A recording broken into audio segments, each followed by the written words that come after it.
Greetings. This is Grandfather. Now, it is time to exercise your spiritual muscles once again.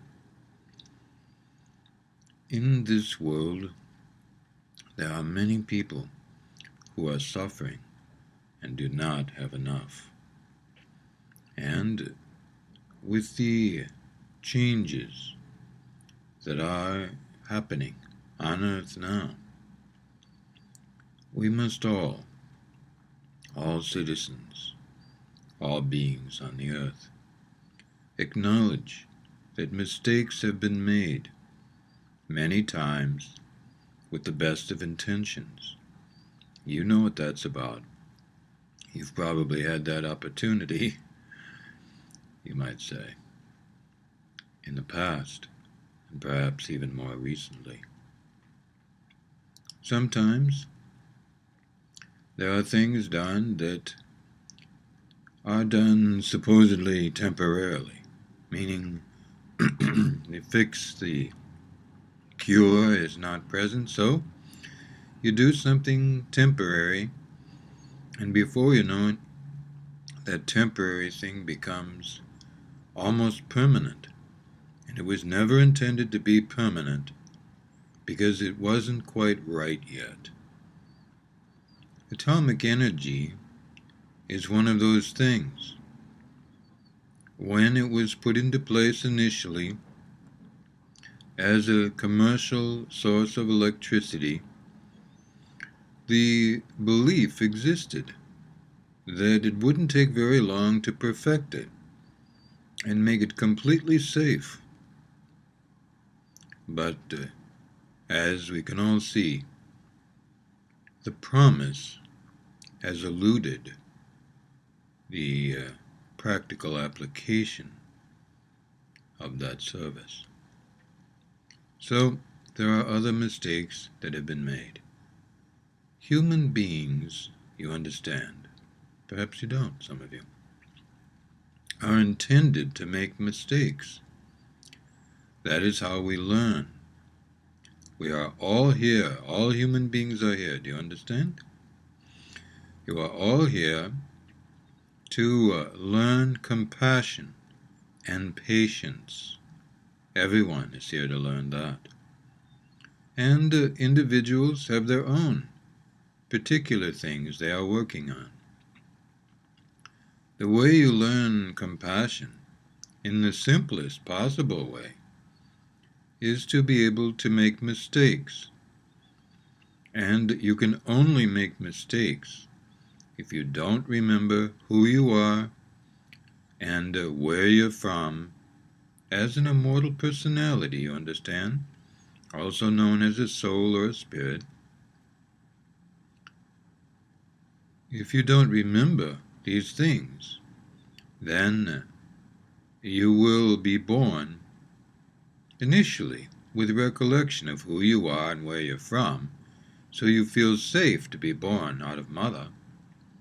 But then, in time, you quickly learn, as a baby, that the knowledge of who you are and where you're from does not help you to communicate with the human beings around you, though sometimes the animals will understand your form of communication, which is through feelings radiated with occasional sensations of thought. This does not mean language per se, but it does mean a demonstrated energy of wants, needs, and capacities to serve others. Now, that review is to remind you of the basics, what you have to work with, so to speak. And while there are spirits and angels and guides to support life here on earth, mistakes must be made so you can learn how to have compassion for yourself, yes, but also for others. And with the proper guidance and support, can go on to become a good contributing member of your society, wherever you are and whomever you live with. Of course, that is the ideal, isn't it? And we must now pay attention to acknowledging realities. I'm not here to blame the people who established, unintentionally in some cases, in the case of researchers, the electrical power contribution with atomic energy. They thought they were doing a good thing. And many atomic power plants do operate smoothly and efficiently. But it is clear now, is it not, that it is not safe. So don't blame the people who run the plants or who maintain them. They're doing their best with a system that they understand is frail and in many cases old and in need of repair. Now it's time to just say, okay, we contributed to that problem by demanding, expecting, and even wishing for electrical energy so we could use all the things we love. The appliances, the computers, yes, telephones, everything we take somewhat for granted today, but appreciate nevertheless. Now it's time to accept the types of technology that will support our electrical needs, though not perhaps in quantity that we want for a while. And all that is taking place. Solar power, wind power, and other forms of benevolent conversion of something natural into electricity that we can all use.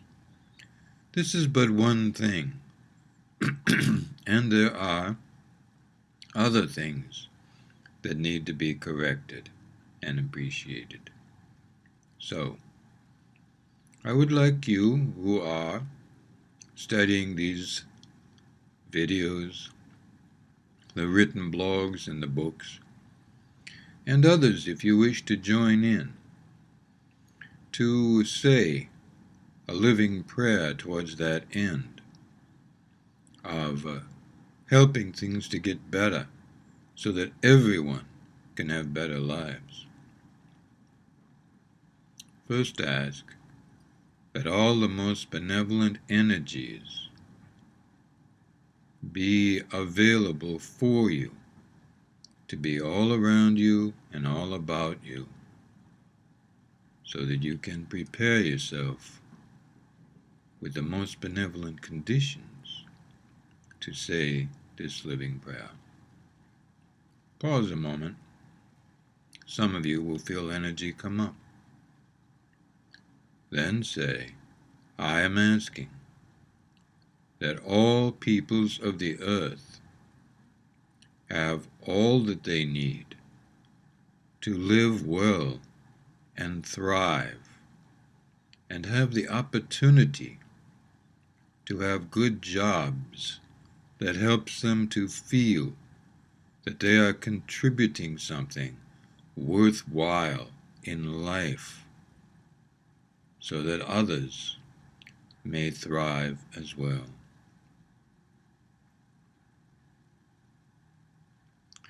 This type of thing, you see, is important.